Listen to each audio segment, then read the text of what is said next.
السلام علیکم ورحمۃ اللہ وبرکاتہ۔ آج ہم سیکھنے جا رہے ہیں مؤکد جملے، یعنی بات کو پکا کر کے کہنا۔ مؤکد جملہ کیا ہوتا ہے؟ مؤکد جملہ وہ ہوتا ہے جس میں سننے والے کو پکا یقین دلانے کے لیے زور دیا جائے۔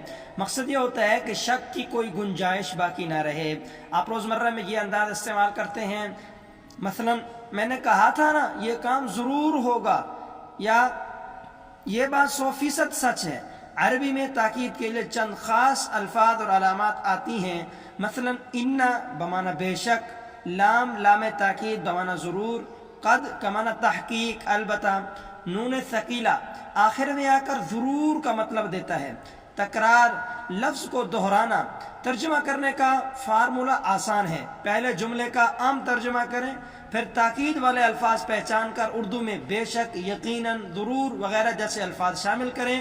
اس کے بعد آپ اپنا اگر لفظ 2 بار آیا ہے تو 2 بار اس کا ترجمہ کر دیں، آپ کا تاکید والا معنی مکمل ہو جائے گا۔ قرآن کریم کی چند مثالیں سمجھیے اور ان میں غور کیجیے۔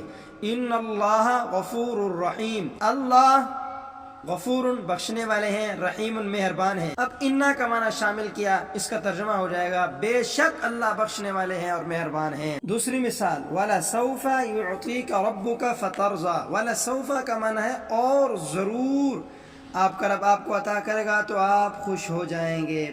قد افلح المؤمنون، تحقیق، یقیناً، پکی بات ہے، ایمان والے کامیاب ہو گئے۔